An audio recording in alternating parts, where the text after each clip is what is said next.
Тем временем столичные силовики продемонстрировали физическую подготовку в состязаниях по водному поло. Первенство среди команд разных родов войск состоялось в Центральном городском бассейне. А приурочили его к памятной дате. Завтра исполнится 33 года со дня вывода советских войск из Афганистана. Ксения Лосева расскажет подробнее.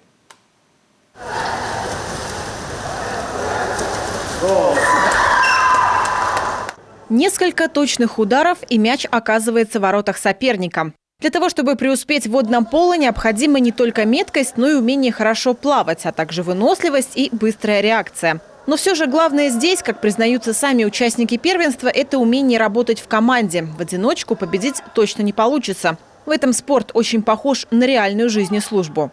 Я участвовал уже в 4-й раз в этих соревнованиях. Проводим мы это для того, чтобы как-то объединиться, что-то новое внести, интересное.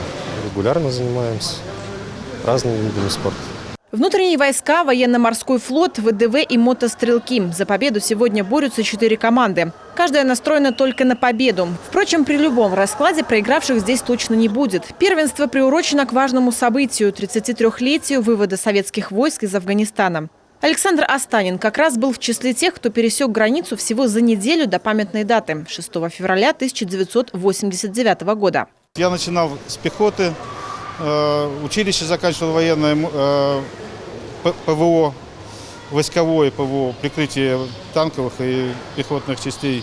В Афган попал в спецназ ГРУ, а после, еще 4 года в Забайкалье спецназ служил, а потом во внутренних войсках здесь в дивизии. То есть разве что только в ВМФ не удалось послужить. 15 февраля не просто дата и для одного из организаторов первенства Михаила Шомысова. Выполнять воинский долг в рядах погранвойск ему довелось в горячей точке в 80-х. Позже, будучи сотрудником органов внутренних дел, он участвовал и в контртеррористической операции на территории Чеченской Республики. Подобные спортивные состязания для него и дань памяти афганским событиям, и пример для нынешней молодежи, которая должна быть готовой встать на защиту Родины в любой момент. Во-первых, все рода войск были в Афганистане, во-первых. Ну и сплачивает эти соревнования коллектив в батальоне ППС, это самое главное, здоровье. Вот. Ну и не забывать эту дату 15 февраля вывода войск Афганистана. С 1979 по 1989 год в боевых действиях на территории Афганистана приняли участие более 650 тысяч советских военнослужащих и 200 тысяч вольнонаемных граждан СССР практически всех национальностей. Среди них было немало и жителей Коми. Торжественные мероприятия, посвященные 33-й годовщине вывода войск, состоятся по всей республике. Ксения Лосева, Олег Жуковский, телеканал Юрган, Сыктывкар.